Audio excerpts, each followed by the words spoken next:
France Culture. Le cours de l'histoire. Xavier Mauduit. L'or sacré des Incas, Cusco c'est beau, le regard occidental porté sur l'Amérique a imaginé un univers étincelant avec des cités pavées d'or.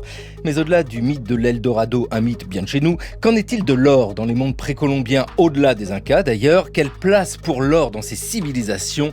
Quel rôle politique, économique et social? Allez, allons-y, capitaine, il faut y aller. Des couloirs, des escaliers monumentaux. France Culture. Au fond d'une vaste salle, un trône de pierre sur un piédestal. Le cours de l'histoire. Au-dessus, un dais écarlate. Assis sur le trône, Xavier Mauduit. majestueux, sévère. Il est vêtu d'une longue robe jaune. Sa tête est coiffée d'une sorte de casque que surmonte une aigrette de couleur émeraude. Derrière lui, un grand éventail de plumes bleues. Ses pieds sont posés sur un tapis de plumes bleues, rouges et jaunes. Il va parler. Tintin et la couronne de l'Inca, c'est le feuilleton radiophonique tiré de la bande dessinée d'Hergé, évidemment, Le Temple du Soleil, en 1959. Bonjour David Barreiro. Bonjour. Vous êtes docteur en archéologie, vous avez travaillé sur l'économie du monde Inca. Avec vous, nous allons essayer d'explorer la place de l'or dans ces mondes précolombiens. Caroline Fraresso, bonjour. Bonjour. Vous êtes docteur en archéométallurgie, vous êtes spécialiste de l'orfèvrerie andine. Avec ici cette question de l'or, dites-le-nous tout de suite, nous allons beaucoup parler d'or, mais il n'y a pas que de l'or quand nous parlons de métallurgie dans ces mondes précolombiens. Non, effectivement, il n'y a pas que l'or. Et pour comprendre la fonction de l'or dans cet univers, il faut aussi y intégrer l'argent et aussi le cuivre, qui sont trois métaux principaux dans les pratiques métallurgiques du monde andin. David Barreiro, quand nous parlons justement de ces mondes andins, de quoi parlons-nous? Nous parlons des Incas, mais il y a à la fois de la géographie et de l'histoire à mettre en place. Les Incas, pour le dire simplement, c'est la dernière civilisation, celle qui rencontre les Espagnols et qui est massacrée. Mais auparavant, il y a tant et tant d'autres civilisations. Exactement. Au Pérou, les Incas sont les derniers, finalement, sont les derniers héritiers d'une longue tradition andine qui débute assez précocement, on va dire, au premier millénaire avant notre ère, avec notamment la très grande culture chavine de Huántar, qui elle-même déjà travaillait l'or, un peu moins que les Incas, mais l'utilisait. Et puis on a eu une succession en fait de cultures extrêmement importantes, certaines formant de grands États, au moment par exemple de l'horizon moyen, avec les civilisations Tiahuanaco et Wari, qui ont créé de grands États dont se sont inspirés les Incas pour fonder leur propre État, qui lui était sans commune mesure d'un point de vue géographique, puisque 4000 km de long, 3 écosystèmes très différents, maîtrisés, on est sur quelque chose de très très grand en Amérique du Sud. Carole Fraresso, vous êtes commissaire de l'exposition Inca, l'héritage sacré des Andes. C'est à l'hôtel départemental des expositions du Var à Draguignan. Et là aussi, nous parlons des Incas, mais il est important d'inscrire les Incas dans une histoire beaucoup plus large et beaucoup plus ancienne. Oui, bien sûr. Donc, c'est une exposition qui est en relation particulièrement avec le sujet que nous abordons aujourd'hui, puisqu'il parle de cette cosmovision andine, ce que nous définissons comme la cosmovision andine, où finalement les Incas, mais aussi les civilisations antérieures, qui sont diverses et nombreuses, ont posé les bases, les fondements de ce que l'on appelle la sacralité autour d'un univers qui est organisé en 3 plans. Le monde supérieur, habité par les dieux et symbolisé par un animal qui est cet oiseau qui a la capacité d'accéder au monde supérieur. Puis le plan inférieur qui, lui, est associé à un monde obscur, humide, d'où jaillissent finalement les sources d'eau, mais aussi d'où poussent les plantes, d'où se régénère la vie, et où vont effectuer un voyage les défunts pour accéder à leur nouvelle identité d'ancêtre. Et puis, il y a ce plan intermédiaire entre les deux, que l'on appelle le Kaipacha, le monde d'ici et maintenant, où les êtres vivants vont mener leurs activités quotidiennes, mais aussi leurs rituels et leurs cérémonies, pour être en connexion en permanence avec le monde supérieur et le monde inférieur. Et les Incas, finalement, vont adopter, intégrer, magnifier cette croyance pour former ce que l'on appelle un ordre sacré à travers leur empire.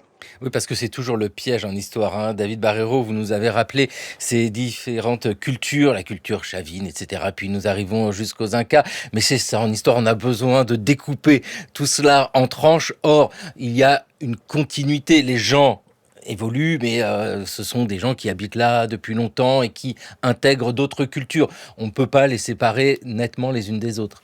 Non, bien sûr, on a des véritables continuités culturelles. Les Incas, comme je dis souvent, sont vraiment des héritiers. Ils vont récupérer un certain nombre de traits culturels très importants, parfois très anciens, hein. Déjà même dans leur mise en scène rituelle au sein de sanctuaires, des choses qu'on voyait déjà à Chavin, qui vont modifier, s'approprier, même si l'écart dans le temps fait qu'ils ne connaissaient pas les gens de la culture Chavin.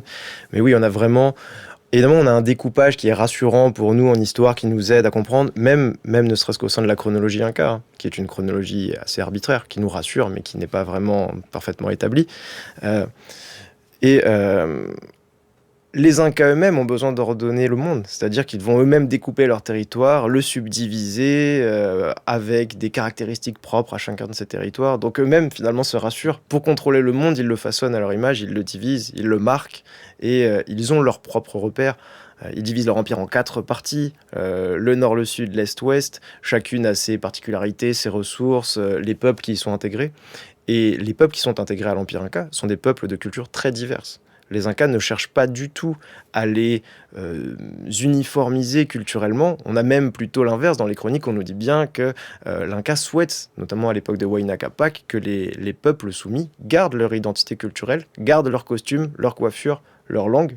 Simplement, pour que tout fonctionne, il faut qu'ils parlent la langue générale des Incas, le Quechua, mais on leur demande de garder leur culture et pas du tout de se fondre dans la culture Inca, tout simplement parce que ils ne sont pas membres de l'Aïlou Inca, ils ne sont pas membres du groupe Inca, et les Incas ne souhaitent pas qu'ils le deviennent. Ce sont des travailleurs qui travaillent pour eux, ce ne sont pas des Incas. Avec les Incas, nous sommes au 15e, 16e siècle selon notre calendrier. Avec la culture chavine, nous sommes presque un millénaire avant Jésus-Christ, même plus encore. Donc, ouais, c'est vraiment cette histoire très longue qui nous intéresse aujourd'hui dans le cours de l'histoire, en réfléchissant à l'or sacré des Incas et des communautés pré-Incas. On peut dire qu'il y a eu 3 civilisations qui, parties de la cordillère, se sont répandues à peu près dans tout le Pérou, justement. Il s'agit de voir dans quelles autres régions de la cordillère nord aussi. La civilisation de Chavin... C'est celle des fameuses colonnes sculptées avec des figures terrifiantes à grandes dents. Oui, c'est un style sauvage, comme on l'a qualifié. Et ensuite, alors, la grande civilisation de Tiahuanaco. Ça a été un mouvement extrêmement important qui est également descendu Qu'est-ce que c'était que Tiahuanaco? C'est à l'heure actuelle une ville en ruine. Oui, on appelle Tiahuanaco la grande ville en ruine qui se trouve au sud de lac Titicaca, en Bolivie actuellement. Et de là sont partis des populations emportant leur civilisation, s'infiltrant dans toutes les civilisations locales et y laissant des traces. Est-ce que je pourrais vous demander la date approximative de la civilisation de Chavin dont vous avez dit qu'elle était la plus ancienne? Oui, certainement. Les Chavin, on peut les situer approximativement dans les premiers siècles, avant et après Jésus-Christ. Nous étions en 1953 dans l'émission Paris vous parle avec Paul Barret-Rechlen, archéologue des Antilles et puis de ces mondes précolombiens andins. Carole Fraresso, au moment d'évoquer ces différentes cultures, et on l'entend bien, ici nous sommes sur une histoire qui couvre des millénaires, peut-on dire que l'or est systématiquement présent, c'est-à-dire de la culture chavine, plus d'un millénaire avant la naissance de Jésus, jusqu'aux Incas au XVIe siècle? Oui, effectivement, l'or est présent dans toutes ces civilisations avec des singularités plus tournées vers les civilisations de la côte nord du Pérou, du nord du Pérou en général, puisque Chavin se situe dans la cordillère nord du Pérou. C'est avec eux qu'apparaît le travail de l'or vers 900 avant Jésus-Christ. Ensuite, les savoir-faire vont se diffuser, vont être partagés dans les civilisation du nord du Pérou, notamment avec Opisniké, qui lui est plus ou moins contemporaine, et puis ensuite avec un développement fulgurant à partir du 1er siècle de notre ère, avec la grande culture Mochica, qui est celle à qui l'on doit finalement la mise en place d'un système technique métallurgique, c'est-à-dire que vont se déployer des techniques. À cette période-là, le cuivre va être introduit dans les pratiques métallurgiques, et donc le cuivre va permettre de créer des alliages. Donc les alliages ont diverses qualités, des qualités qui sont par exemple que l'on peut obtenir une vaste gamme d'alliages.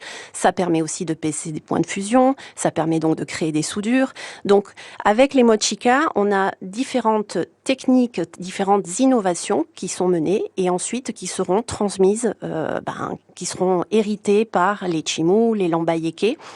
Et dans le sud, on a un développement métallurgique un peu moins fulgurant. Et il semble que les choix culturels, finalement, sont plus tournés vers l'art textile, bien que l'on trouve quelques objets, bien évidemment, en or et en argent également dans les tombes Wari, Tiahuanaco, etc.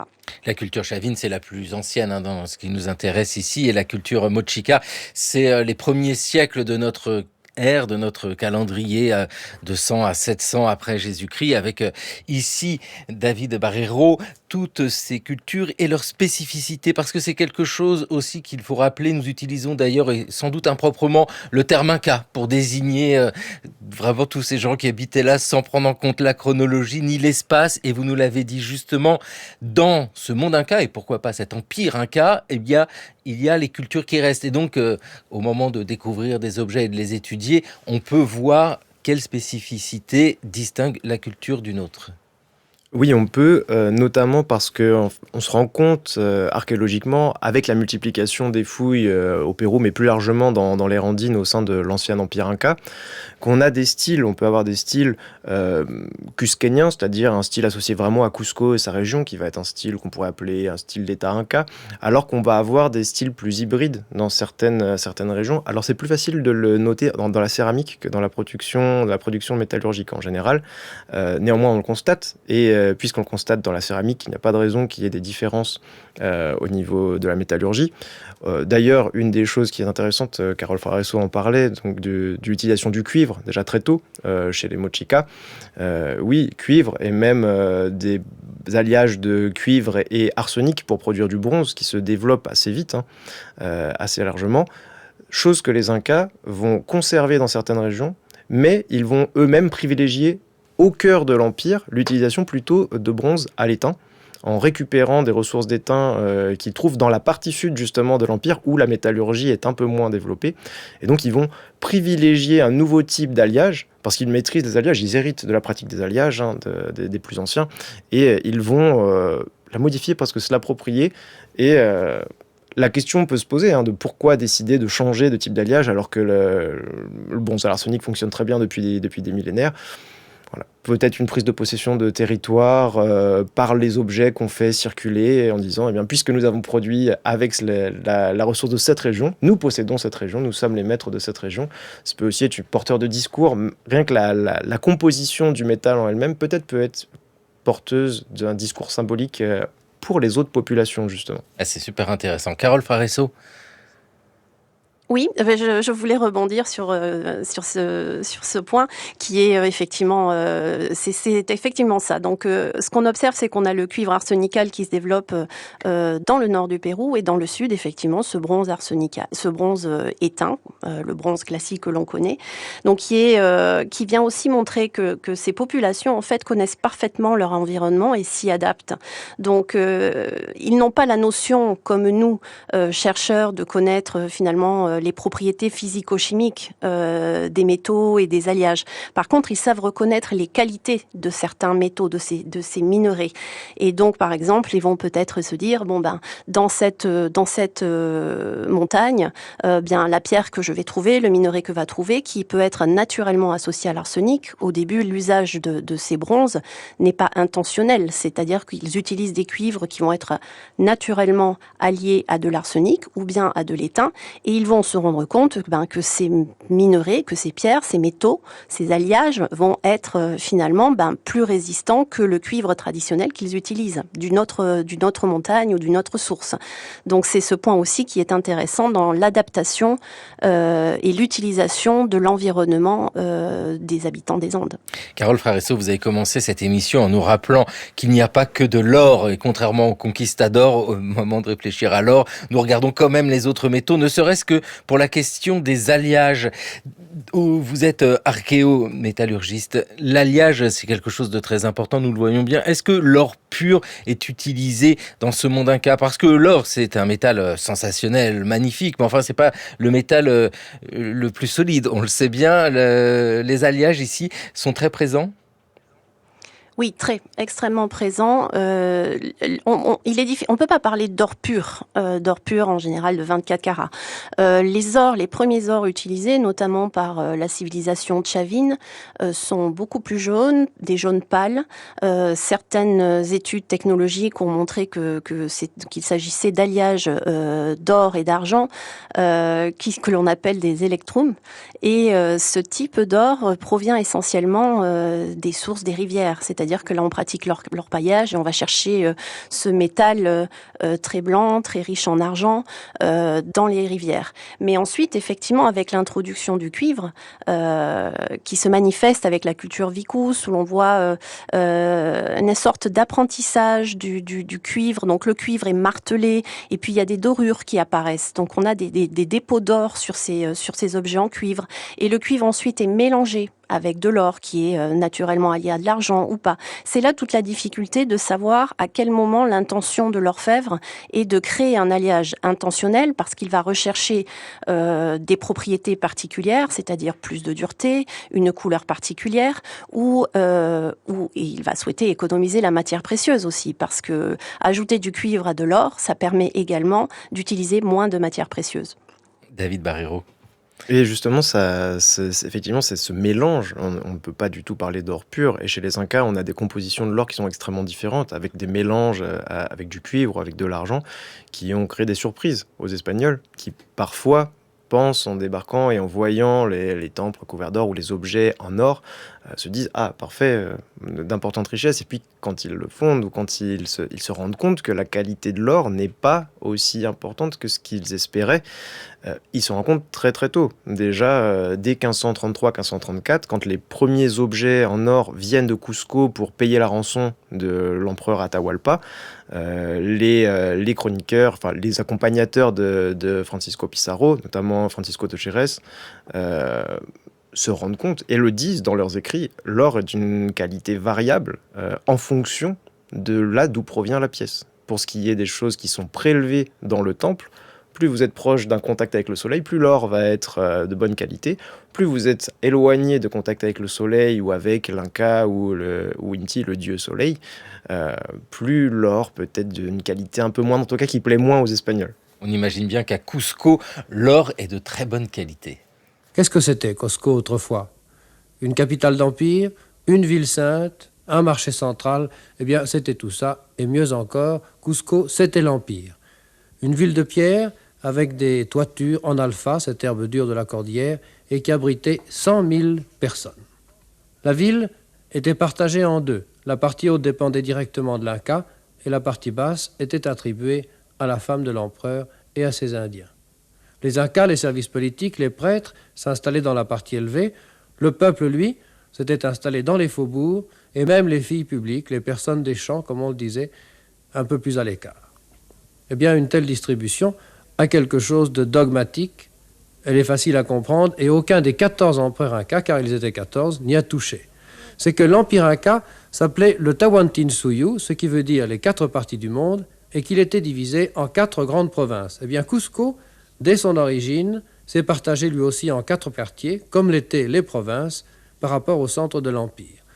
Une telle œuvre est simple, un enfant l'aurait conçue, et c'est pourtant grâce à cette simplicité, à cette rigidité arithmétique, que Cusco a pu dominer ces immenses populations et cet immense empire qui s'étendait sur des milliers de kilomètres carrés. Bertrand Flornoy qui décrivait Cusco en 1953. Il est spécialiste de l'Amazonie péruvienne avec David Barreiro, ce que vous nous disiez, ce découpage du monde de manière très pensée. Et le monde très pensé de l'ensemble de l'Empire Inca, nous le retrouvons à Cusco. C'est une grande ville, Cusco. Il y a beaucoup d'or là-bas? Alors, à l'époque Inca, oui, il y a beaucoup d'or. Il y a beaucoup d'or qui est... La ville, effectivement, divisée en 4 parties. Néanmoins, il y a un centre névralgique religieux, qui est le Coricancha, l'enceinte d'or, qui est vraiment le cœur religieux de l'Empire Inca, qui est à Cusco.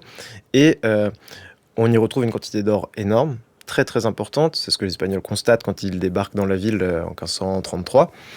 C'est que les murs de certains de ces bâtiments au sein de l'enceinte d'or, notamment l'Inti Huasi. L'Inti Huasi, c'est la maison d'Inti, Inti étant le soleil, le père de l'Inca. Donc les murs sont recouverts de sortes de feuilles d'or. Et donc on retrouve beaucoup d'or, mais au-delà même de ce temple, où on a des murs couverts d'or, où on a un autel en or qui est décrit, on a une fontaine en or reproduite par les Incas. Pedro Pizarro, qui accompagne Francisco Pizarro, décrit même un jardin d'or où on retrouverait des centaines d'épis de maïs en or, des représentations d'hommes, de femmes, de tous les animaux et d'un certain nombre de plantes qui existent dans les Andes en or. Voilà, c'est des choses évidemment qu'on n'a pas retrouvées aujourd'hui, mais dont on a des descriptions. Néanmoins, il faut bien voir qu'il n'y a pas que ces objets-là, et il y a aussi beaucoup d'or stocké, entreposé à Cusco, dans des réserves stratégiques, soit directement dans la ville, soit dans le complexe de Sacsayhuaman, qui surplombe la ville, qui n'est pas une forteresse contrairement à ce qu'on dit, qui a une fonction beaucoup plus variée. Et on a des réserves d'or importantes, parce que l'Inca a besoin d'avoir de l'or sous la main pour produire des objets qu'il pourra lui-même finalement redistribuer et qui lui seront très utiles dans sa manière de gouverner l'Empire, un vaste empire. Oui, l'Inca, c'est le souverain. L'Inca, c'est le souverain. En fait, la dénomination Inca, elle a été dévoyée un peu par les Espagnols qui ont désigné tous les habitants de Cusco comme les Incas. Non, il n'y a qu'un seul Inca, le Sapa Inca, le Capac Inca, c'est le souverain. L'Inca, c'est son titre. Voilà, il est le souverain. Les Espagnols ont étendu ça à tous les gens qui habitent Cusco, en gros tous les gens qui sont liés par le sang ou par les alliances à l'Inca, au souverain. Mais dans les chroniques, on voit bien qu'ils appellent les autres, ceux qui n'habitent pas dans la vallée de Cusco, los indios, les Indiens. Ce ne sont pas des Incas. Donc ils font quand même une distinction. Néanmoins, déjà appeler tous les habitants de Cusco les Incas, c'était un peu un raccourci de leur part. Voilà, l'Inca, c'est un personnage autour duquel se trouve de l'or sans doute de bonne qualité, Carole Fraresso, parce que nous l'avons bien entendu ici, l'or est partout dans cet univers-là, mais à des degrés variés, c'est-à-dire de l'or de très bonne qualité et avec de fortes concentrations, et puis de moins bonne qualité, mais toujours présent un peu partout. C'est-à-dire que l'or se mêle avec des alliages différents à d'autres métaux et des quantités plus ou moins grandes. Oui, c'est ça. Après, il faut replacer aussi la fonction de l'or et la symbolique de l'or pour les populations andines, depuis les périodes les plus anciennes jusqu'aux Incas. Pour nous, nous allons parler d'or impur, d'or de mauvaise qualité, mais pour eux, ce n'est absolument pas un sujet. L'or n'a absolument pas une valeur économique comme dans nos cultures occidentales, et c'est bien plus son utilisation symbolique et son lien avec finalement ce qu'il va signifier. Il va signifier le divin, il va signifier le pouvoir divin, et c'est un matériau qui, de par ses couleurs et de par ses propriétés, parce qu'il est inaltérable, que vous ayez un alliage de 14 carats ou de 18 carats, il restera dans un bon état, il va traverser le temps, il va être éternel. Donc la logique de pensée est totalement différente. Avec David Barreiro, votre travail sur l'économie du monde Inca, parce qu'il faut le rappeler, bien sûr, quand nous parlons d'or, nous nous projetons avec notre connaissance de l'or en tant que monnaie. Ça ne fonctionne pas du tout comme ça, l'or dans le monde Inca. Non, pas du tout. Ça n'a pas. La seule finalement transaction d'ordre quasi financière qui comprendrait de l'or, c'est la rançon payée pour la libération d'Atahualpa, qui n'est finalement pas libérée. Mais en tout cas, voilà, c'est peut-être la première et seule transaction qui serait contemporaine des Incas. Dans les Incas n'utilisent pas du tout l'or comme monnaie. Il y a des règles très strictes sur l'usage de l'or au sein de l'Empire Inca. Tout l'or revient à l'Inca, au souverain. Pour une raison très simple, la symbolique, comme disait Carol Fraresso, la symbolique c'est vraiment le cœur de la pensée. Pour comprendre comment ça fonctionne, l'or est considéré comme étant chez les Incas la sueur du soleil. Le soleil étant Inti, le père de l'Inca. Et donc tout l'or, de manière naturelle, revient à l'Inca. Voilà, c'est comme ça. Donc théoriquement, tous les peuples qui possèdent de l'or, ou en tout cas qui ont des mines d'or sur leur territoire, vont devoir soit les exploiter et donner l'or à l'Inca, soit carrément donner la mine d'or directement à l'Inca, qui la fera exploiter par ses propres travailleurs dans le cadre du tribut. Néanmoins, cet or qui revient à l'Inca a le droit de l'utiliser comme il le souhaite pour le redistribuer. Et effectivement, l'or peut être très associé au pouvoir religieux, au pouvoir divin. Chez les Incas, il est aussi très associé, c'était déjà le cas avant, mais chez les Incas particulièrement, il est très associé au pouvoir aussi social, au pouvoir hiérarchique. Ce qui va marquer l'autorité d'un chef local, d'un chef de communauté qui va être au service de l'Inca, ce sont les attributs qu'il porte, c'est sa parure. Ça peut être des vêtements, évidemment. On a des kumpis qui sont des tuniques extrêmement précieuses, faites grâce à des couleurs très différentes, des matériaux différents, mais aussi on a les attributs en or, et notamment des attributs essentiels que sont les ornements d'oreilles, qui marquent la noblesse de celui qui les porte. Évidemment, vous avez un don fait par l'Inca, dans un matériau qui est lié au soleil. Donc ça vous donne une importance dans la hiérarchie locale qui est très grande. Et ça permet en fait de légitimer le pouvoir des chefs locaux. C'est aussi très utile pour l'Inca, puisque si l'Inca n'aime pas un chef local, il peut décider du jour au lendemain d'arrêter de lui faire ses cadeaux, ce que remarque sa communauté. Et donc évidemment, quand on vous prive des attributs qui font de vous le chef de communauté, eh ben, ça fragilise votre position, ça peut permettre à l'Inca, plus ou moins long terme, de modifier peut-être le chef local. Donc l'or, malgré sa dimension religieuse, a aussi est un atout politique pour l'Inca dans sa façon de gérer l'empire. Carol Fraresso, tout l'or appartient à l'Inca et après il le donne. Et en donnant cela, il y a un peu de sacralité et de politique aussi, sachant que les deux sont intimement mêlés. C'est cela aussi qu'il faut comprendre. Et d'ailleurs, l'idée que l'or serait la sueur du soleil, c'est magique. Moi, je regarderai plus jamais l'or de la même manière. Dans les Andes, on ne peut pas le regarder de façon avec nos yeux d'occidentaux, mais effectivement, ce que je rebondis, effectivement, on est sur cet usage de l'or aussi dans un lien de réciprocité, et c'est ce que l'Inca aussi va développer en fait. Sa façon de gouverner, de faire de la politique, va se faire sous cette notion très importante dans toutes les sociétés andines, qui est la notion de réciprocité, de don, de contre-don, et l'or fait partie de ces objets, qu'il s'agisse de vaisselle, qu'il s'agisse de parure, qui va servir finalement à créer ces alliances, ces relations politiques et sociales entre l'Inca et les peuples assujettis à l'Empire. Pachacútec fit rassembler les chefs et les seigneurs qui, tout au long de ce qui a été dit, lui avaient rendu service, estimant qu'il était juste de leur accorder quelques faveurs et de leur procurer une certaine satisfaction. Alors qu'ils étaient ainsi réunis, il leur offrit et leur distribua de nombreux bijoux en or et en argent, qu'il avait fait fabriquer pendant toute la durée des travaux. De même, il leur offrit à chacun 2 vêtements de sa garde-robe. Il ordonna et décréta également qu'aucun cacique de tout le pays, quel que fût son rang, ne put porter ni vêtements raffinés, ni plumes, ni chaise de parade, ni lacets en laine à ses chaussures, à moins que ses vêtements, ses plumes ou ses chaises de parade ne lui aient été offerts par l'Inca en récompense de ses services, et que quiconque enfreindrait cette règle, sans qu'aucune clémence ne lui soit accordée, serait mis à mort pour cela.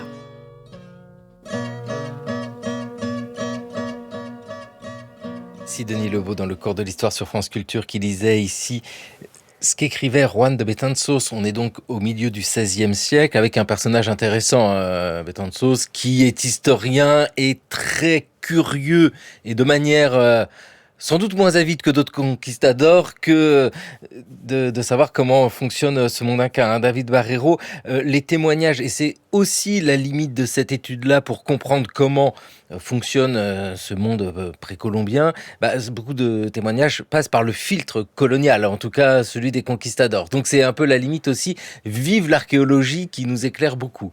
Totalement, c'est vrai que pour les Incas tout particulièrement, l'ensemble des chroniques que nous possédons sont des chroniques coloniales ou d'époque coloniale, écrites par des conquérants espagnols ou parfois par des métis ou des indigènes, mais qui sont des gens qui vivent presque un siècle après la chute de l'Empire Inca. Et donc, évidemment, on a ce biais, ce regard très européen qui imprègne les chroniques. Alors ça ne veut pas dire qu'on ne peut pas quand même faire le tri et sortir des choses très intéressantes des chroniques. Je travaille beaucoup avec et effectivement, ça nous donne beaucoup d'informations. Le discours inca y est quand même présent, parce que les informateurs sont souvent des nobles cuscaniens ou des nobles d'ailleurs du reste de l'Empire, mais on a quand même un discours inca présent. Néanmoins, il faut bien voir que même ces nobles ont eux-mêmes un objectif, parfois en transmettant des informations. Ils espèrent récupérer eux-mêmes du pouvoir, récupérer des biens et autres. Donc voilà, il y a toujours quand même ces petits croisements d'intérêts ou ce regard un peu trop européen. Néanmoins, on a quelqu'un comme Juan de Betanzos, par exemple, qu'on aime beaucoup parce qu'il a un regard très intéressant. Il est très intégré dans les communautés. Il est lui-même, il va gérer une communauté. Il est marié à une indienne. Il ne vit qu'avec des indigènes. Il vit avec très peu d'espagnol et il parle extrêmement bien le quechua, qu'il va parler très très vite. Donc, voilà. Donc on arrive quand même à sortir des choses intéressantes. Néanmoins, c'est vrai qu'entre le biais des chroniques et surtout l'absence d'objets, parce qu'il faut bien voir que le principal problème, en archéologie, on retrouve beaucoup, par exemple, de céramique ou de bâtiments pour les Incas.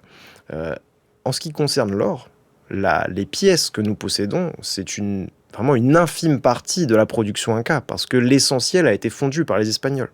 Et donc, quand on regarde les collections dans nos musées aujourd'hui, quels qu'ils soient, vous pouvez aller au Quai Branly, où on a une très belle collection à Paris, mais vous allez dans les musées au Pérou, notamment à Cusco, à Lima, des musées extrêmement intéressants, vous allez à Copenhague, où on a quand même des pièces, on a quasiment tout le temps les mêmes types de pièces. Et donc, ça donne l'impression que la production des orfèvres incas, elle était très limitée, très uniformisée. C'est peu probable. Il est plutôt probable qu'il nous manque beaucoup de pièces, justement, et que malheureusement, eh bien, on doit se contenter de ce que les chroniqueurs, et notamment les premiers, ceux qui ont été témoins de la prise de Cusco et donc des objets, de l'existence des objets avant qu'ils soient fondus, et bien, des informations qu'ils nous donnent dans leurs chroniques.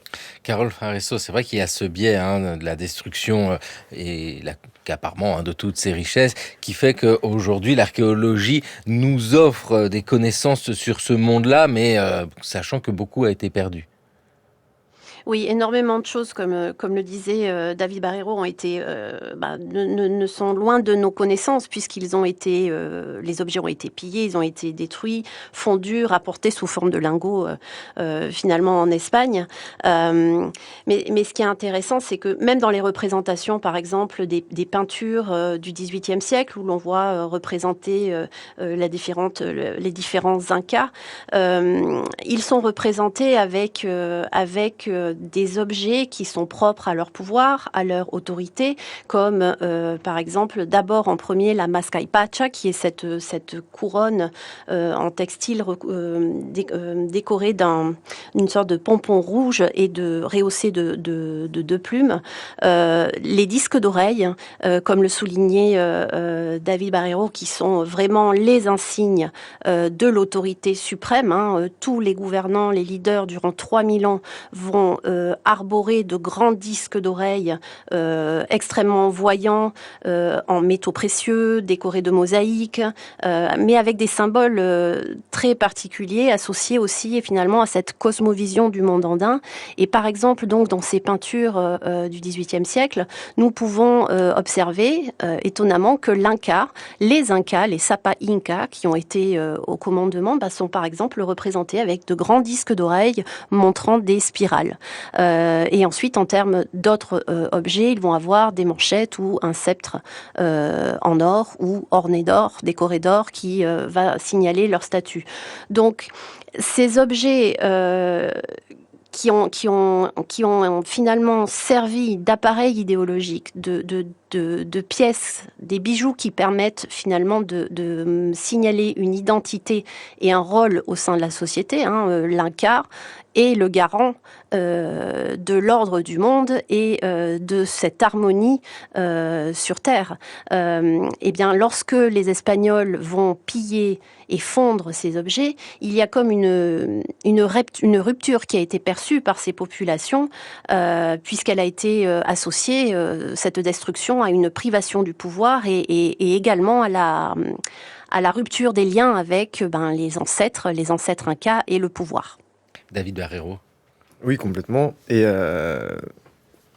on a cette destruction, effectivement, qui, quand on voit qu'on peut détruire finalement les symboles du pouvoir, liés en plus au soleil, à Inti, évidemment, ça met un coup aux populations locales, qui peuvent perdre en partie la confiance qu'ils ont dans leurs dirigeants. Néanmoins, sur quoi je voulais revenir, c'était le fait qu'on a un manque de pièces Inca. Nous avons la chance, par contre, que l'archéologie, pour les périodes plus anciennes, et notamment les Mochicas, la période Lambayeque-Sican ou ensuite le grand royaume Chimú, on retrouve plus d'objets. Et finalement, on connaît un certain nombre de pratiques Inca qui sont décrites sans avoir les objets, et on peut compléter un peu finalement ces manquements grâce aux objets qu'on retrouve dans ces tombes-là, qui sont plus anciennes, qui sont plus cachées, que les Espagnols n'ont pas forcément toujours eu l'occasion de piller, contrairement aux objets Inca qui étaient plus facilement accessibles pour eux. Et donc on voit qu'on a une grande variété de production d'objets. Chez les Mochicas, quand on regarde les tombes du seigneur de Sipan, la tombe du prêtre guerrier, etc., on trouve des objets quand même assez divers, assez diversifiés. Pareil chez les Chimú, on retrouve beaucoup d'objets. Et finalement, que ce soit les disques d'oreilles, que ce soit les vases en or ou en argent pour consommer, on en a beaucoup plus de périodes pré-Inca qu'Inca. Néanmoins, on comprend que déjà, ça nous montre que les Incas sont héritiers de ces pratiques, gardent les mêmes objets, même s'ils peuvent parfois en modifier un petit peu l'usage ou en modifier un peu l'apparence. Parce que les ornements d'oreilles Incas, par exemple, c'est pas vraiment comment ils sont décorés. On ne sait pas s'ils ont les mêmes représentations que chez les Mochicas. C'est probable qu'il y ait plutôt une différence, puisque les croyances peuvent avoir légèrement évolué et ne pas parfaitement correspondre. Néanmoins, on voit bien que on comble en tout cas des lacunes qui sont liées aux Incas grâce à cette profusion d'objets un peu plus importante pour les périodes pré-Incas et notamment sur la côte nord du Pérou, où là c'est notre Eldorado à nous. Carole Fraresso, connaître les Incas en étudiant les civilisations qui les précèdent, parce que celles-là ont gardé des tombes que les Espagnols n'ont pas trouvées, donc ça offre aux archéologues des objets à étudier. Oui, bien sûr. Le nord du Pérou, notamment, est extrêmement riche en découvertes archéologiques. Les tombes sont généralement de grandes tombes, extrêmement fournies. On sent profondément, quand on est archéologue, qu'il y a un soin important à porter à la préparation du voyage du défunt dans le monde des ancêtres. Et avec les Mochicas, effectivement, les tombes sont remplies d'objets en métal, en alliage, en or, en cuivre doré aussi beaucoup, c'est-à-dire qu'on observe entre 400 et 600 après Jésus-Christ, que les archéologues, ce qu'ils constatent, c'est que les tombes sont remplies d'objets en cuivre doré. Et donc ça pose des questions évidemment sur l'usage de ces objets. Le cuivre doré, bien sûr, va avoir cette notion symbolique, puisqu'on a un revêtement d'or qui va donner une couleur jaune à l'objet, qu'il s'agisse d'objets cérémoniels, de tuniques recouvertes de plaques en cuivre doré, de vaisselle rituelle, de bijoux, d'étendards, de sceptres, etc. Mais ce que ça révèle aussi, finalement, c'est qu'il se passe des choses à ce moment-là. Et quand un orfèvre ou une communauté d'orfèvres décide de produire autant de cuivre doré, cela interroge sur quel est le choix qui a été fait par l'artisan, c'est-à-dire à un moment donné, il faut se demander, est-ce qu'il y a de l'or pour tout le monde ? On est à une période où sur la côte nord du Pérou, en fait, différentes vallées sont gérées, administrées par des élites de la culture mochica. Et donc, évidemment, cela suppose que pour répondre aux besoins des cérémonies, des rituels, où le leader, le gouvernant, finalement, doit se transformer en quelque sorte en une divinité ou un être mythologique tout-puissant pour mener ces rituels, il a besoin de ces appareils métalliques, de ces appareils idéologiques. Donc à un moment donné, s'il n'y a pas d'or pour tout le monde, eh bien il faut que les artisans trouvent des solutions ingénieuses, et c'est à ce moment-là que l'innovation prend tout son sens. C'est-à-dire que le cuivre doré est réellement une innovation dans les Andes, puisqu'on obtient des objets qui sont dorés avec un procédé qui est encore inconnu, mal connu. Nous n'avons que des bribes en fait de l'étape de fabrication et des procédés mis en jeu. Et donc, c'est une dorure qui ressemble finalement à l'électrolyse contemporaine. Ah oui, voilà. Ils avaient déjà l'électrolyse contemporaine avec ici tant de choses à découvrir sur ce monde inca et nous disons bien les civilisations et les cultures qui les précèdent. Carole Fraresso, pour bien saisir aussi l'arrivée de l'or, vous nous avez parlé de l'orpaillage, c'est-à-dire l'or dans les rivières que l'on va chercher. Mais puisqu'il y a besoin d'or, il y a aussi des mines. Eh bien, justement, je rebondis sur ce que je venais de dire. Si à un moment donné, on développe des procédés qui donnent l'apparence de l'or à du cuivre, mais avec moins de matières précieuses, c'est qu'il y a un problème de ressources. Donc peut-être qu'à cette période-là, donc il est difficile de le prouver parce qu'il faudrait faire toute une étude sur les sources précolombiennes et notamment des rivières, des sources d'orpaillage, ce qui est quand même très difficile. Mais cela veut peut-être dire qu'il n'y a plus assez d'or dans les sources des rivières et donc on cherche des solutions ingénieuses pour utiliser moins de matières précieuses. Et vers 800, à la fin de l'Empire Mochica, c'est-à-dire entre 600 et 800, on se rend compte que dans les tombes, il n'y a plus du tout de métal. Voilà, on a certaines tombes, par exemple à San José de Moro, où on va trouver qui est un cimetière d'élite, où on va trouver des tombes de prêtresses avec essentiellement des objets en tôle mince de cuivre, mais le cuivre doré, même le cuivre doré, est plus rare. Donc il se passe des choses à cette période. Ça correspond aussi à la chute de la civilisation mochica.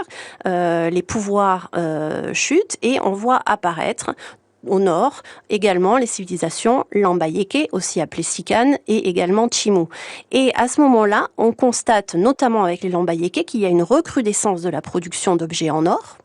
Et là, elle est associée finalement à ce que nous disions sur l'apparition de ce bronze arsenical, qui est un bronze qui va permettre de fabriquer des outils, des bêches, des pieux, etc., qui vont permettre d'une part d'augmenter les canaux d'irrigation, mais qui vont aussi permettre d'aller chercher des ressources en or dans les mines, plus en amont dans la cordillère des Andes. Voilà, la chute de la civilisation mochica, ça correspond, pour donner une idée de la chronologie, aux mérovingiens chez nous à peu près. Et on a ici, David Barreiro, tant d'innovations qui répondent à des besoins, parce que c'est vraiment cela qu'on entend, et ce n'est pas un besoin d'une masse d'or pour soutenir une économie.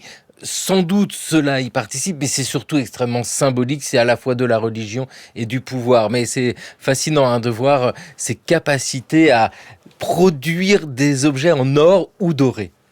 Oui, bien sûr, on a ces innovations qui répondent à des besoins, en fait, à un besoin de continuité. C'est-à-dire que quand vous avez installé un schéma, un cadre dans lequel vous avez des insignes de pouvoir, des insignes divins, et que vous n'êtes plus capable de les produire, c'est un problème. C'est un problème pour la perpétuation des élites, pour la perpétuation du système. Peut-être que chez les Mochica, ça a contribué, en tout cas, à ce déclin. Il faut bien voir qu'effectivement, la pénurie de ressources, à un moment, se fait sentir, sachant que les Mochica sont un peuple de la côte nord du Pérou. Ils vivent dans un territoire relativement aride, qui est étendu, mais qui se concentre sur la côte pacifique. Peut-être que les ressources, notamment en or, des rivières amazoniennes, leur sont moins facilement accessibles qu'elles ne l'étaient parfois pour, à l'époque Chavin déjà, qu'elles ne le seront largement pour les Incas, qui eux pourront beaucoup plus y puiser. Et puis on constate que à l'époque Inca, les principales mines d'or, celles qui sont le plus souvent évoquées par les chroniqueurs, que les Espagnols ont cherché ou ont pu constater, elles ne sont pas dans cette partie de l'Empire. Elles sont dans les Andes centrales ou dans les Andes méridionales, et non pas du tout vers le nord. Donc, voilà. C'est vrai que on constate, quand on voit sur un schéma sur une longue période de temps, on constate effectivement que soit après les Mochica, sur la côte nord, on a de nouvelles méthodes d'approvisionnement, les outils en bronze qui permettent vraiment d'explorer d'autres choses. Soit on a aussi développé potentiellement de meilleurs réseaux d'échange qu'auparavant, certainement un croisement des deux, et ce qui permet de revenir à une production un peu plus soutenue. Et du temps des Incas, il y a aussi une organisation sociale. David Barreiro, vous avez évoqué alors je veux pas dire du travail forcé parce que c'est pas du tout comme cela qu'on doit l'envisager. On est plus proche de la corvée ou du temps consacré à un travail collectif. Expliquez-nous ce système mis en place. Alors, il y a quand même une part d'obligation dans ce travail, on ne va pas se cacher. Non, les Incas, en fait, avant le souverain qu'on considère souvent comme le grand souverain réformateur, Pachacútec, ont tendance à se balader quand même dans les Andes. On n'est pas du tout sur un peuple qui est aussi fermé qu'on ne le pensait à Cusco avant Pachacútec. On a une tentative d'expansion, notamment vers les Andes du Sud. Néanmoins, elle n'est pas couronnée de succès puisque les Incas ne parviennent pas à stabiliser leur conquête. Et donc, il s'avère que certainement sous le règne de Pachacútec, une nouvelle stratégie est adoptée. Quand on fait la conquête d'un espace, d'une communauté, qu'on va soumettre une communauté, on va mettre une partie de sa population au travail au service de l'Inca, pour les lier en fait de manière permanente à l'Empire. Et donc c'est un système qui va extrêmement bien fonctionner et qui va obliger l'Inca finalement, qui a besoin de stabiliser ses conquêtes, de trouver un moyen de s'allier ses populations, enfin de se lier directement à elles. Et Carol Fragoso parlait tout à l'heure de la réciprocité dans les Andes, oui, qui est depuis toujours un phénomène extrêmement important dont vous ne pouvez pas finalement vous passer. Vous ne pouvez pas faire l'impasse sur la réciprocité. Et donc l'Inca, quand il conquiert une nouvelle province, comme disaient les Espagnols, mais en tout cas qu'il soumet une nouvelle communauté, eh bien il va demander à cette communauté de fournir un travail régulièrement. Alors, c'est pas forcément du tout tous les gens de la communauté qui doivent payer un impôt, comme nous, par exemple, nous payons l'impôt sur le revenu. Non, là, ce sera le chef de communauté, parce qu'il a ce charisme, grâce à ses objets, notamment que l'Inca lui donne, il a le pouvoir, il va pouvoir désigner un certain nombre de membres de sa communauté pour venir servir l'Inca dans différents types de travaux à un moment de l'année. C'est pas forcément tous les ans non plus, c'est en fonction des besoins de l'État. En fait, en fonction des besoins de l'État. Et donc, on a ce service, effectivement, qui est quand même un service de travail que les communautés ne peuvent pas négliger. Néanmoins, les curacas, c'est-à-dire les chefs locaux, sont récompensés pour ça. Et l'Inca lui-même s'allie les travailleurs en organisant des grands banquets dans lesquels il les récompense, en fait, à travers lesquels il entretient la relation de réciprocité. Il travaille pour lui, et lui les nourrit et surtout les régale en échange. Ça s'appelle le mita, c'est ça ? La mita. La mita, c'est voilà. du féminin. La mita, c'est ce qu'on appelle le tribut en force de travail. Voilà, c'est un tribut. En fait, vous êtes un travailleur, mais vous ne fournissez que votre force de travail. Quand vous quittez votre communauté pour venir travailler, vous n'emmenez rien. Vous partez les mains dans les poches.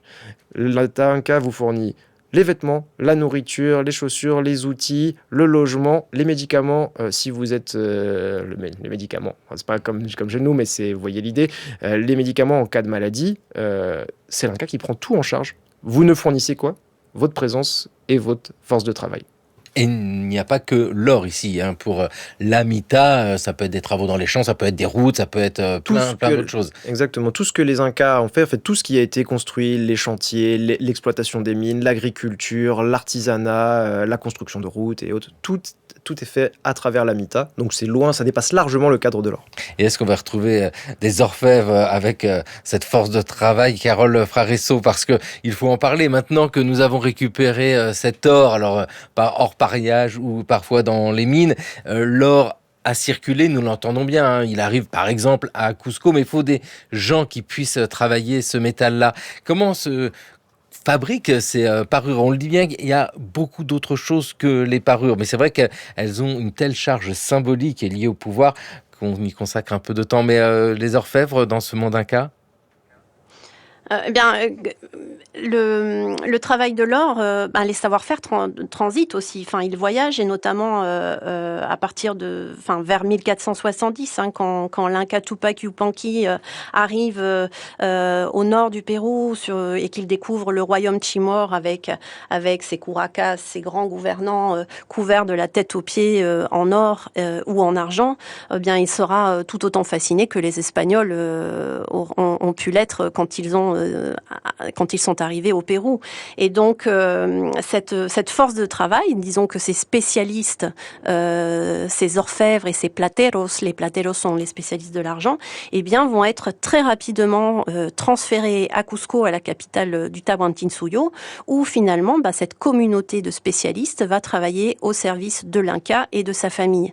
Et donc, ils arrivent à Cusco, effectivement, avec des savoir-faire qui sont caractéristiques des traditions techniques du nord du Pérou, comme par exemple le martelage, qui est finalement la technique dominante au Pérou en général. C'est-à-dire que ce que l'on observe quand on découvre les objets en or et en argent qui sont exposés dans les musées ou que l'on découvre dans les tombes, c'est que les techniques dominantes, c'est les techniques de déformation plastique, c'est-à-dire on va marteler le métal, on va le déformer plastiquement, on va utiliser des décors en repoussé, en ciselure, et ces objets-là nous révèlent aussi le degré de technicité finalement de ces orfèvres et de ces plateros, parce que ils arrivent à créer des objets d'une extrême finesse, on parle de l'ordre du millimètre, voire en dessous du micromètre, et d'une grande régularité qui permet d'avoir des objets de grande dimension, mais extrêmement légers aussi à la fois. Les grandes surfaces obtenues, par exemple des coiffes frontales, des couronnes ou des grands pectoraux, eh bien va venir en fait un métal poli, va réfléchir la lumière, donc l'éclat métallique va être augmenté, et donc il faut imaginer que ces objets, lorsqu'ils sont présentés dans le cadre de grandes cérémonies, comme les grandes cérémonies que l'Inca menait sur la place centrale de Cusco, eh bien, associer indéniablement le Sapa Inca à la force divine, au soleil et à Inti. Avec ici une question que je me pose, parce que si l'or est associé au pouvoir, si l'Inca est couvert d'or et si les différents chefs ont de l'or parce que l'Inca leur a donné, y a-t-il une lecture genrée de cette histoire de l'or dans le monde Inca ? Pour le dire autrement, tel que nous l'imaginons dans nos sociétés depuis le 19e siècle, les femmes portent des bijoux et les hommes moins. Dans ce monde Inca, est-ce que les femmes portent des bijoux aussi ? Oui, tout à fait. Alors en fait, il y a une symbolique importante de l'or et de l'argent. C'est-à-dire que l'or est la sueur du soleil chez les Incas, l'argent, c'est les larmes de la lune. Et en fait, le soleil est associé à l'Inca, Inti est associé à son fils l'Inca, la lune est associée à la Koya, c'est-à-dire l'épouse royale, l'épouse de l'Inca. Et donc en fait, l'or va être principalement réservé aux hommes. Néanmoins, notamment la Koya va porter des bijoux, des ornements en argent. Alors on peut avoir, comme on a dit, on a des alliages, donc finalement on peut avoir des objets d'or et d'argent, mélangés d'or et d'argent, d'électrum et autres, qui vont être portés par les deux. Néanmoins, on associe symboliquement l'or plutôt au masculin, l'argent plutôt au féminin. Donc ça, on a quand même un genre qui est un genrage de ces choses, sachant qu'on a tendance aussi à associer le cuivre et par extension ensuite le bronze aux travailleurs, parce que c'est le métal dont on fait les outils. Et donc évidemment, on peut avoir ça peut être genré, mais ça peut aussi être socialement associé à une catégorie particulière. Carole Fraresso. Oui, c'est exactement cela que souligne David, mais il y a cette notion aussi de symbolique liée aux métaux qui évidemment va genrer le matériau sur les forces masculines et les forces féminines, puisque nous sommes dans un monde qui est aussi axé, centré sur un concept fondamental dans les Andes, qui est celui de la dualité. C'est la rencontre de ces forces opposées et complémentaires qui vont permettre de régénérer la vie, de régénérer les sources vitales. Néanmoins, quand on regarde les objets, et notamment pour la période Mochica, que j'ai longuement étudié. Aujourd'hui, nous avons la chance d'avoir pu découvrir des tombes de femmes et des femmes d'élite, comme notamment la Dame de Cao, qui a été découverte sur le site de la Huaca El Brujo, au nord du Pérou. Et on se rend compte que les femmes, dès les périodes les plus anciennes, ont autant de pouvoir que les hommes. Elles représentent l'autorité, le pouvoir politique, le pouvoir religieux également. Je fais encore référence à ces prêtresses de San José de Moro aussi, qui ont été découvertes sur ce site d'élite. Et on se rend compte que finalement les objets, la fonction du bijou n'est pas genrée, justement. C'est-à-dire que vous allez retrouver les mêmes types d'objets, des coiffes frontales, des sceptres, des massues, des boucles d'oreilles, des colliers, des ornements de nez aussi, ce qu'on appelle les narigueras, qui vont être finalement les mêmes que celles retrouvées dans les tombes que nous connaissions jusqu'à aujourd'hui. Après, je rejoins David Barreiro sur le fait qu'avec la période, durant les Incas, enfin la période Inca, effectivement, on voit apparaître des parures comme les tupus, qui vont être spécifiquement associées plutôt aux femmes et à la colla. Donc il y a une distinction qui se fait peut-être aussi à partir de cette période. Avec ici des concentrations d'or, on l'a bien dit, à Cusco notamment, qui évidemment permet de saisir comment, venus d'Europe, les conquistadors ont fantasmé cet or. C'est l'heure de la Madeleine. Tite et la déesse de la lune seront dans les bras de Pachamama, déesse de la terre. Alors s'ouvriront les portes de la cité d'or de Tsaïla. Ça c'est incroyable! Tu as entendu, Zia? Nos médaillons sont les clés qui ouvriront les cités d'or! Les mystérieuses cités d'or, évidemment. Carole Fraresso, il est difficile de s'affranchir de cette lecture que nous avons et qui nous vient des conquistadors, cette recherche de l'or, l'idée des cités d'or. Au moment d'évoquer Cusco et la présence de l'or, et même dans les cultures qui précèdent les Incas, bien sûr, on voit que tout est là en germe pour ce fantasme de l'or. Mais au moment où vous êtes commissaire de l'exposition Inca, l'héritage sacré des Andes, on a du mal à mettre de côté cette idée-là. Oui, bien sûr. En fait, les chroniques ont servi finalement notre imaginaire collectif. Elles ont traversé l'océan Atlantique. Il y avait un certain engouement à l'époque où finalement ces chroniqueurs venaient relater ce qu'il se passait dans ce nouveau monde. Et ces chroniques ont été traduites dans toutes les langues, ont voyagé à travers le monde entier. Et quelque part, ce mythe autour de l'Eldorado, de cette civilisation mystérieuse que sont les Incas, de ce territoire riche et abondant en richesse et en or, est resté dans notre imaginaire. David Barreiro, l'économie du monde Inca, bien sûr, nous parlons d'or, donc nous imaginons de l'or, mais cette économie est beaucoup plus vaste que cela. Et l'or n'est qu'un aspect par la puissance qu'il porte. Et c'est pas du tout une monnaie, on l'a bien compris. Non, pas du tout une monnaie, ça ne l'était pour aucun des peuples pré-Inca non plus.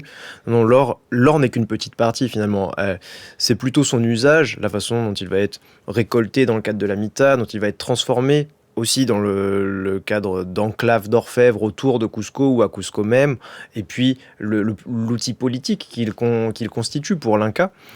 Néanmoins, on pourrait quand même envisager, c'est un des éléments assez intéressants, que un type de relation particulière que les Incas ont pu avoir avec certains peuples amazoniens. Il est possible que les Incas, notamment à partir de Tupac Yupanqui, aient échangé des bijoux en or avec des peuples amazoniens. C'est-à-dire que, sans les donner pour leur donner un statut de chef, en fait, aient reçu de l'or de la part de peuples amazoniens, notamment de la région le long du Rio Ucayali, et les rendu en ayant transformé cet or en bijoux, ce qui a pu tromper les Espagnols et leur donner l'impression qu'il y avait de l'or en Amazonie et leur faire penser qu'il y avait des cités d'or, justement. C'est pour ça que l'archéologie permet de réfléchir, de revisiter sans cesse cette histoire-là. Merci vivement à tous les deux, David Barreiro, Carole Fraresso, de nous avoir présenté l'or des Incas, et pas seulement des Incas, on l'a bien entendu, des cultures qui les précèdent. Et je rappelle, l'exposition Inca, l'héritage sacré des Andes, c'est à l'hôtel départemental des expositions du Var, à Draguignan. Merci beaucoup à vous deux. Prochain épisode dans le cours de l'histoire pour quelques pépites de plus. Ça reste de l'or, ça reste en Amérique, avec des ruées vers l'or en Californie ou encore au Brésil. Il nous semblait que les fabuleux trésors des 1001 nuits venaient tout à coup de nous être ouverts. Quand nous vîmes les monceaux d'or que ces gens venaient d'amasser en quelques semaines, nous fûmes pris d'une espèce d'étourdissement. Un Français à San Francisco, au temps de la ruée vers l'or. C'est le cours de l'histoire sur France Culture, une émission réalisée par Thomas Beau et Sam Bakias avec à la technique Nicolas Bonnet. Et merci à Ici, Pays Basque, à Bayonne. Émission préparée par Raphaël Laloum, Sidonie Lebeau, Luce Mourant, Angélique Guémard et Jeanne Delecroix. Le cours de l'histoire écouté à podcaster sur franceculture.fr et l'appli Radio France.